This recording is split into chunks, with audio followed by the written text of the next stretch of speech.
টেকনাফের নাফ নদীতে মাছ ধরার সময় বাংলাদেশি জেলেদের অপহরণের ঘটনায় উদ্বেগ উৎকণ্ঠা জেলেপাড়ায়।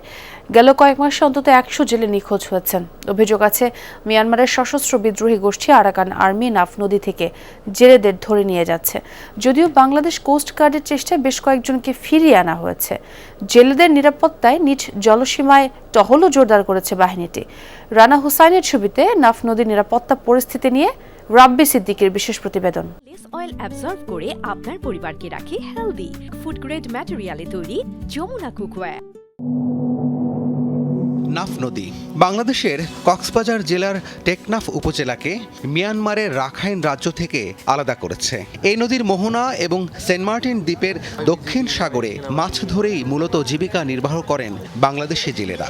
কিন্তু একের পর এক জেলেকে আরাকান আর্মি ধরে নিয়ে যাওয়ার ঘটনায় আতঙ্কে জেলেরা অনেকেই সাগরে মাছ ধরতে যাওয়াই বন্ধ করে দিয়েছেন। ফিরে আসা জেলেরা জানিয়েছেন তাদের উপর হওয়া অমানসিক নির্যাতনের কথা।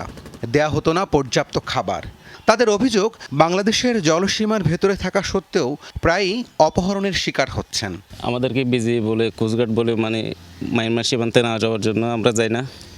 যদি মাঝে মধ্যে কেউ যায় তারপর আরাকান আর্মি নিয়ে যায়। সীমান্তের এবারে থাকলে তো নিয়ে যায় না, কিন্তু আক্রমণ বেশি করে সেজন্য তো কোস্টগার্ড আর বিজিবি তাকে সেজন্য তো নিতে পারে না, নাহলে তো এখান থেকে এসে নিয়ে যাইতো। সাধারণত জেলেরা যখন নাফ নদীর মোহনা বা সাগরের কাছাকাছি মাছ ধরতে যান তখন স্পিড বোটে এসে অস্ত্রের মুখে তাদের ঘিরে ফেলে মিয়ানমারের অভ্যন্তরে নিয়ে যাওয়া হয়। নাফ নদীর নিরাপত্তার দায়িত্ব দেখভাল করে কোস্টগার্ড, তাই কোস্টগার্ড নিয়মিত টহলও পরিচালনা করে থাকে। তারপরও বাংলাদেশি জেলেরা মিয়ানমার সীমান্তে অংশে গিয়ে আরাকান আর্মিদের হাতে আটক কিংবা বন্দী হন। স্থানীয়রা বলছেন গত 2 বছরে অন্তত 500 জেলেকে বিভিন্ন সময়ে আরাকান আর্মি ধরে নিয়ে গেছে। আর গত 9 মাসেই 322 জনেরও বেশি জেলে অপহরণের শিকার হয়েছেন বলে জানা গেছে। এদের মধ্যে প্রায় 300 জনকে ফিরিয়ে আনা সম্ভব হলেও শতাধিক জেলে এখনও মিয়ানমারে বন্দী অবস্থায় রয়েছেন বলে ধারণা। মায়ানমার কাছে একটা খাড়ি আছে, ওটা আমরা আগে ব্যবহার করতাম। এখন ওই পথে যাইলে আমাদের কি আরাকান আর্মিরা নিয়ে অনেক মারধর করার পর খাওয়া দাওয়া দেয় না, তাদের কাজ করায়। 21 রমজানে তারা খাইছি। তারা খাওয়ার পর আমরা আমাদের ট্রলারে মাছ ছিল প্রায় 2 লক্ষ টাকার মতো। ওই মাছগুলো নিয়ে নিয়েছে। আমাদের পান, সিগারেট, খাদ্যপাতি, ডিজেল, সম্পূর্ণ ঐক্যপত্র মালপত্র, আমাদের জিনিসপত্র গুছিয়ে নেওয়া। তারপর আমাদেরকে কিছুটা অপহরণ করা হয়েছে, এরপর ছাইরা দিয়েছে। নাফ নদীর সীমান্ত এলাকায় জেলেদের নিরাপত্তায় নিয়মিত টহল কার্যক্রম চালাচ্ছে বাংলাদেশ কোস্টগার্ড। অপহরণ ঠেকাতে বাড়ানো হয়েছে গোয়েন্দা নজরদারি। তারপরও আরাকান আর্মি জেলেদের ধরে নিয়ে যাচ্ছে। আলোচনার মাধ্যমে অপহৃতদের ফিরিয়ে আনার চেষ্টা চলছে।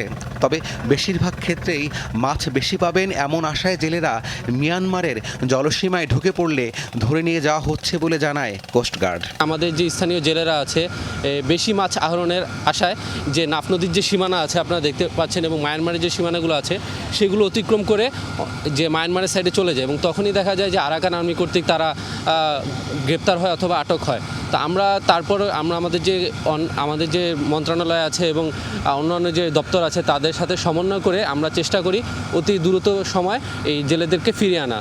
বিশেষ করে কোথায় মাছ ধরা ঝুঁকিপূর্ণ সেগুলো জানানো এবং সীমান্ত রেখা অতিক্রম না করতে সতর্ক করা, লিফলেট বিতরণ, মাইকিং এবং জেলা ও উপজেলা পর্যায়ে বিভিন্ন সেমিনারের মাধ্যমে জেলেদের সতর্ক করা হচ্ছে।